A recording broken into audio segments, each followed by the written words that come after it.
there, so keep playing with it. He'll give it to you.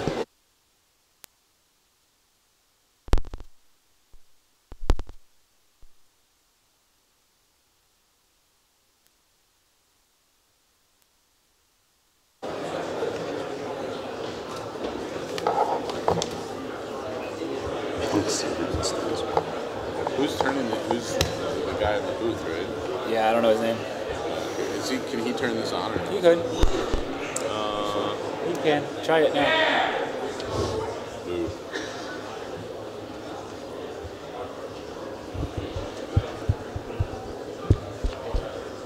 Good.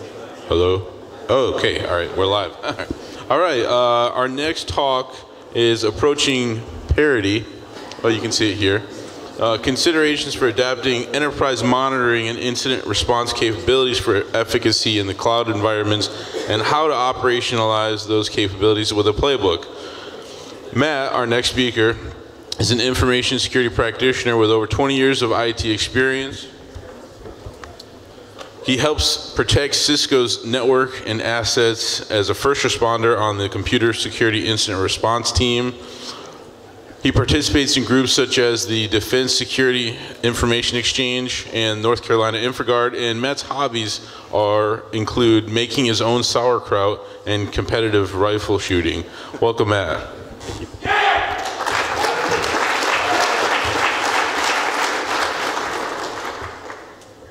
I'm pleased to be here. Good morning. Thank you for joining us. Thanks for the BSides crew for everything that they've done to put this together. So here's my contact information. My role at Cisco CCERT involves protecting corporate assets by serving as an incident responder. One of my focuses is on monitoring and response in cloud environments. And that's what we're going to talk about today. So this talk is about how CCERT adapts our security monitoring and IR posture for monitoring and infrastructure as a service cloud environments. And the story is based on lessons learned to date from monitoring some Amazon Web Services tenants. So it also includes top of mind from evaluating different environments, not just AWS. And I should point out that although a lot of the terms that I use are AWS specific, we see architectural similarities with other vendors, and so the concepts that I talk about should apply just as well to other environments. And finally, this talk is intended for security practitioners, incident responders, and basically anyone whose role involves, puts them in a place where they're responsible for monitoring and responding in cloud environments. So, what do we want? Well, starting off, no matter which environment your organization consumes, I think it's safe to say that we pretty much want the same thing, right? We don't want to lose visibility in cloud environments. We want a tool set that allows us to detect compromise, and of course, we want to maintain and hopefully improve our efficacy as responders. So where do we start with that? And as an aside, first I would just say, remember that an infrastructure as a service, typically the logs must be enabled. They're not on by default, and that's because they typically incur storage charges. So we can start by examining native vendor monitoring capabilities. For one, doing so will help illustrate the different vendor names for similar technologies. And you can maintain your own surveys, like the ones that I've put together here. But vendors are now publishing their own guides, and quite frankly, it's easier just to use the ones that they've put together. An example is the Google Cloud Platform for AWS Professionals Guide. And then second, knowing these native capabilities will help you plan your security monitoring architecture and your kit. So where native capability gaps exist, you can then look toward workarounds to bridge the gap or third-party solutions. Some third-party solutions design their kit to integrate with multiple IaaS vendors, right? So, and the native capability will dictate differences in how the third-party solution implements. For example, the StealthWatch Cloud is something that natively, or it consumes native flows in Amazon Web Services, but due to the architectural differences, if you were to deploy in other environments, you would be required to use a sensor for those collections. So, new features and releases and upgraded tooling tend to be the norm for many providers. It's sort of the odd week that I look in my email and don't see notification of yet another feature release or improvement from AWS. And also keep in mind that there's an almost endless continuum of kit you can evaluate. But you need to make sure that you don't let that distract you from your mission, which is to obtain the security logs that you need and make them actionable. And then I have one example that's I'll share with you. So StealthWatch Cloud, which is a Cisco acquisition, consumes CloudTrail and AWS virtual private cloud flow logs. And it works, the product works to try and solve the context question around the network and infrastructure events in the cloud. The idea is that by baselining what is normal, so it can alert you to what is abnormal. And just from my own experience, in the week before we were to go live, Amazon Web Services released their equivalent solution, GuardDuty, that had a similar enough feature set that it gave us pause on our deployment so we could take a look and reevaluate the feature sets. Another consideration. So for environments where you're responsible for monitoring multiple tenants, I think attribution information is important. Tenant owners are typically the ones who will be able to provide context around events, right? And knowing context is important because obviously we don't want to bother tenants with alerts that are not meaningful for them. So when we see interesting events taking place from our kit, we need to know things like, is that a brute force attack or is it just a broken script? Or is that a compromised machine instance that we've detected what is it? What does it do? Is it a test host that we can isolate and, or just shut down? Or is it the web interface for something more important like a revenue generating service? These are important questions. We want to bring the appropriate response to the condition that we detect. So tenant context can help paint the picture in these situations. And the example that I'm showing here is a Splunk dashboard where we try to enrich context data from AWS so that it also includes employee-specific attributes. Logging events is sort of a talk unto itself. Where's Blaine? Is he here? There he is. But here are some things to think about. First, where possible, relegate alerting to a single mechanism. Your analysts will thank you. We use Splunk. Next, consider that some logs will be more interesting from a security monitoring perspective than others. And to that end, third-party solutions and software development kits can increase the volume of the read or describe type of events that are logged. And these obviously might be less interesting to a responder than write or update events. And so to limit log ingestion volume, particularly where that's a concern for cost, where appropriate, I suggest consider indexing only the more interesting parts into your SIEM. Leave the less interesting logs in their native repository. And then you know, because they may later come in handy for investigations, and you can seek them out only if needed. And then also be prepared for the scarcity of logs too.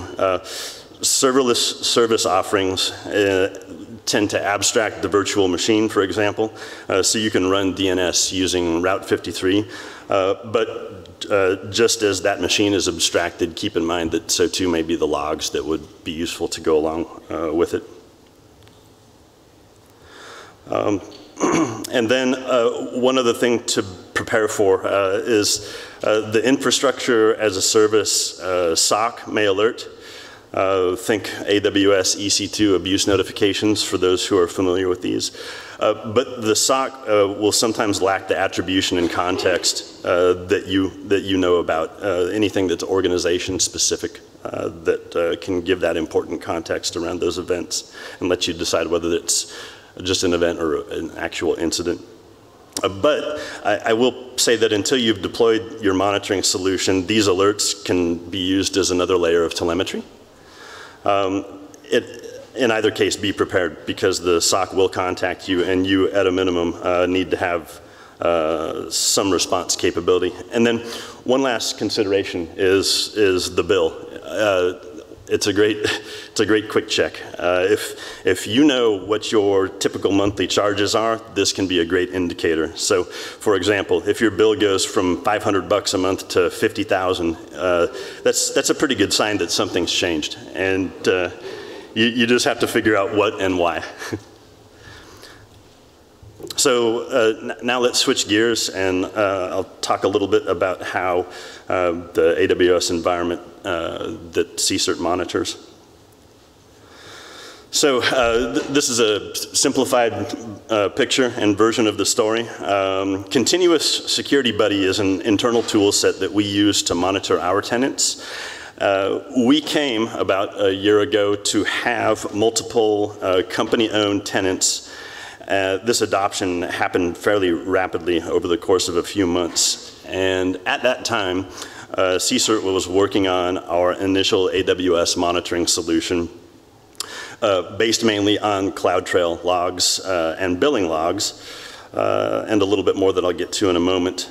And we were fortunate in that our kit was adopted by our InfoSec group at large and became a core component of the Continuous Security Buddy monitoring. So the kit initially had a button click aspect, which everyone here knows that if you need to ask your users to click a button, you're already behind the game. So the initial version was suboptimal. We don't want our telemetry or kit deployment to rely on the tenant taking action.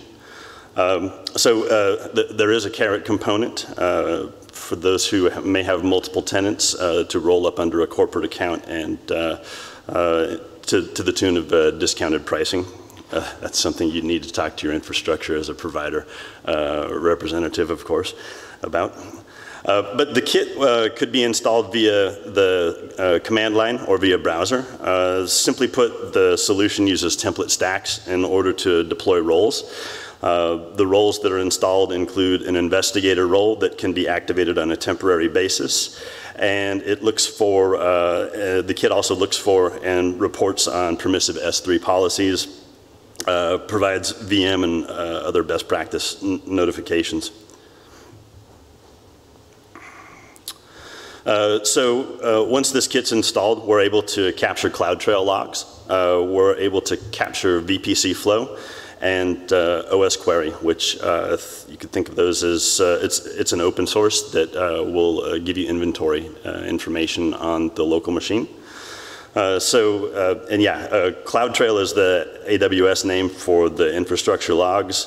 Stealthwatch Cloud will ingest the VPC flow and provide alerting. And then, as I mentioned, the OS query captures host level inventory. But capturing just these three things it's just a start. There are so many other log sources that we may want to use, and every practitioner knows that the more telemetry that the more layers of telemetry that you have available, the better equipped you are to detect and respond to security incidents. Again, recall when making decisions about what sorts of logs you'll go after, that the vendor native capability surveys will really help guide your efforts on which tool is best to use in your environment. So we're ingesting lots of logs, right? Just like this dog trying to drink from the sprinkler. But how do we make sense of so much log data?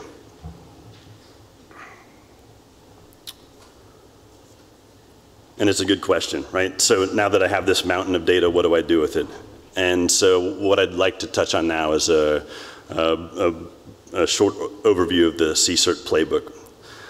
And then just stepping back from that for a moment, if you think in terms of a recipe for an incident response shop, these are sort of the ingredients that we think are required to bring a true incident response capability to bear, right? You have to have management support. You have to have the technology in place. You have to have people who know what to do with the technology. And then you have to have process written around that. Otherwise, everything has to be done manually. And so we use a playbook. That is the process by which we automate our monitoring response. And we also use continuous feedback on the plays to help ensure efficacy. So the question is, well, first of all, playbook is a talk all unto itself. And the question often comes up, what does our playbook look like? So, I will show an example here. But if you would like a deep discussion, some of the members of our CSIRT family have written about our playbook approach. So a lot of people are surprised to learn that we don't use a traditional SIEM monitoring solution for the work that we do. And some of them are also surprised that, to learn that even though we are a Splunk shop, we don't rely on Splunk Enterprise Security. Rather, our approach is that we write each of our own plays internally. And so what you see here are this is the development process in brief behind each play. And it's each play that we write, we're looking through Splunk and we're trying in order to garner the results, but each one of those queries is written based on the questions that you see here. What am I trying to protect, right? What are the threats against it? How can I detect them? And then how do we respond when we see these things happen? So here's an example play, an actual Splunk query from one of our plays. We have over 200 plays deployed to monitor and protect our networks. This example play is based on AWS CloudTrail logs, and it alerts us to the application of overly permissive S3 bucket policy, which everyone knows if that's unchecked or unintentional can result in data loss.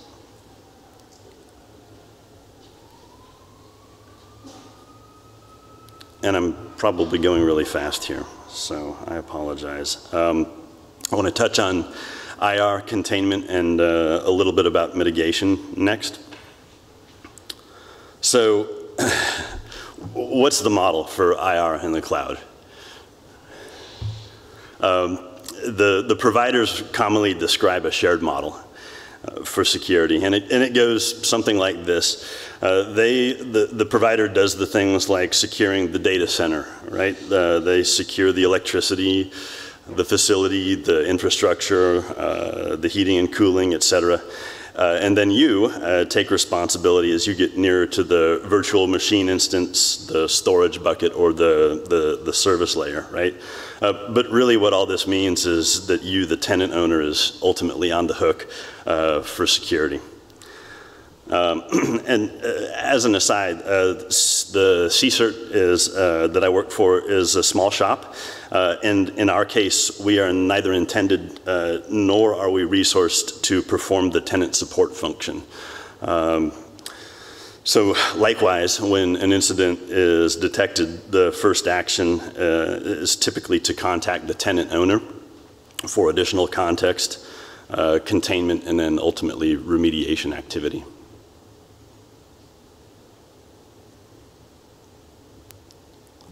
So a little bit more on the shared responsibility.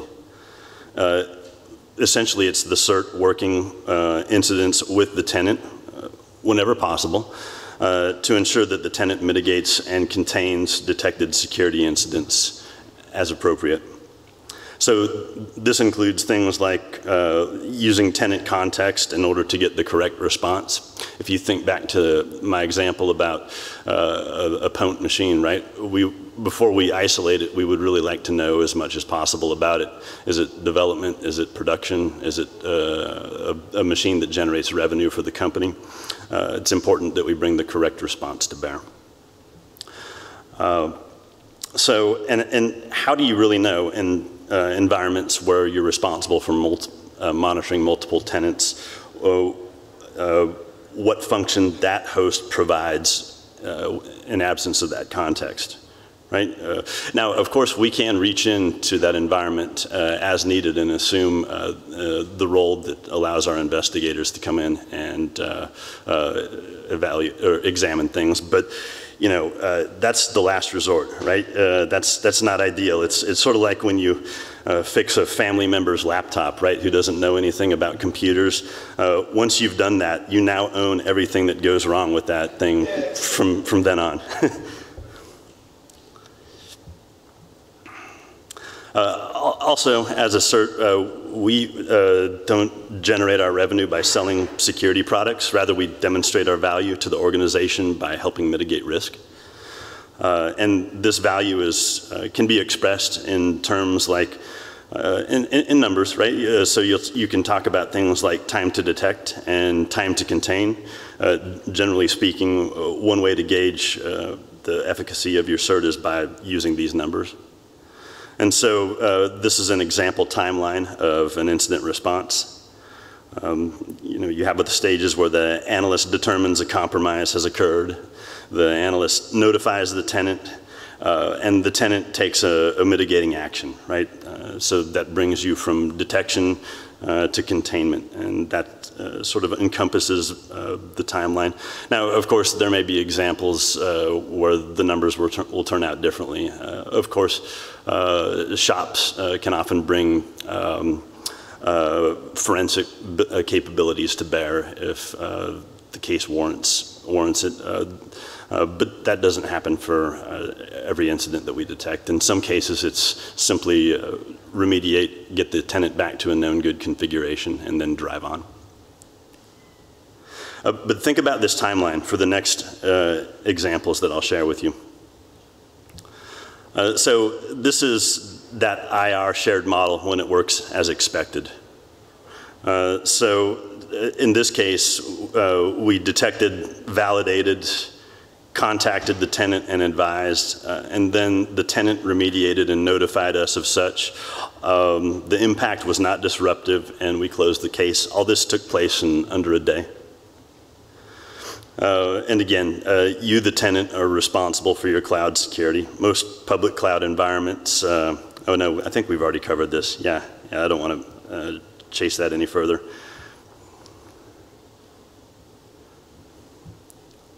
So one thing to think about is without attribution, without knowing the tenant contact to get in touch with to look into this, you know, what sort of problems can you encounter? It could be, you know, problems mitigating, problems, it could have a negative business impact, it runs the whole gamut. That was one that shows when it works as intended, but also I will share a case where it demonstrates a gap. And this is a case where, you know, due to a mixture of attribution problems, potentially unresponsive tenant, and a daily continued influx of new abuse notifications really lasted a lot longer than is ideal.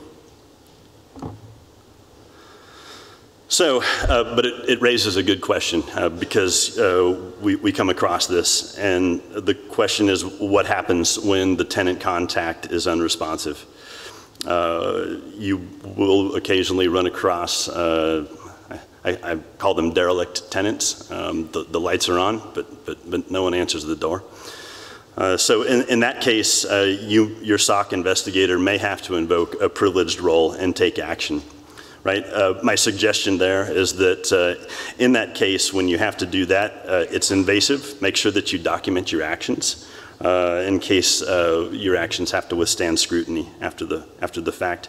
And then one other point to this end, where possible, work to include this mitigation and containment functionality in a central spot. Your analysts, again, will thank you. They don't necessarily all want to become familiar with the inner workings of how to get into a tenant through the CLI and contain an EC2 with an ingress policy. So if you can wrap that around, or wrap that into a web page, then that will help put you ahead of the game. And then finally, the worst case scenario, if the keys to the kingdom, and by that I mean if the tenant root credentials are gone, you may have no other recourse to remediate than invoking vendor support. Okay, so with that, I'd like to touch on just a few retrospectives and a little and close on some root cause. So we've moved everything to the cloud, right? And everything is different now than it was in our data center, right? Who would raise their hand and say that? Well, it turns out that you know, the more things change, the more they stay the same. And so I just wanted to share with you, here are 3 conditions that we frequently see in cloud that have been the root cause for security incidents that we've worked.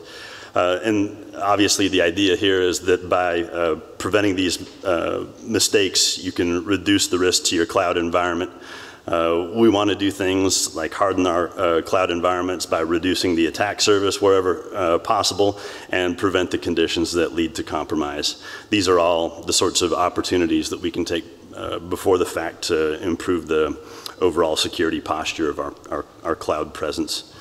So first up, think overly permissive network ingress.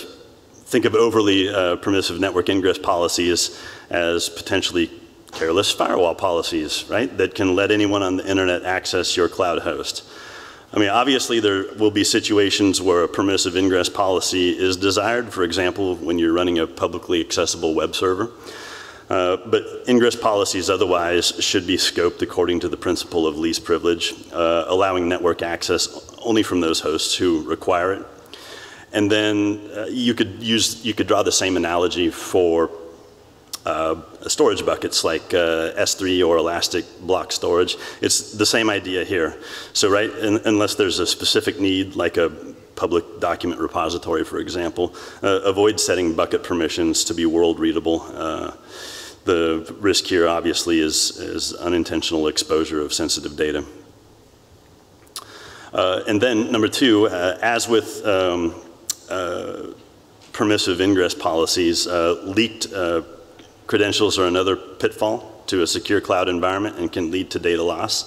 The common vector here is credential leakage and access key is committed to GitHub or other publicly accessible repositories such that they can be acquired, and unauthorized users can simply go to GitHub and use those credentials to access your environment. Same thing that you've probably heard 1,000 times. Again, avoid this by not hard coding credentials into source. If there's no way around it, sanitize those credentials from code before commit. And then another step is to make sure that you're restricting access to your code repository to only the people that need it. And then finally, insecure machine instances. These are the images that are either vulnerable from a configuration standpoint or a software perspective. And then when they're spun up, they're run either with weak credentials or sometimes with no credentials at all. The lack of strong credentials, particularly when combined with an overly permissive network ingress policy, can make these hosts an easy target for hackers. These machines exposed to the internet in this weak security configuration, once they get popped, they can quickly be subverted and used to do all kinds of naughty stuff, distribute illicit files, distribute malware, and participate in distributed denial of service campaigns, and can generally have a negative impact on your organization's reputation. So that is my talk. And one last thing, I was advised by a colleague who previewed this talk that the presentation lacks pictures of clouds. So here you go.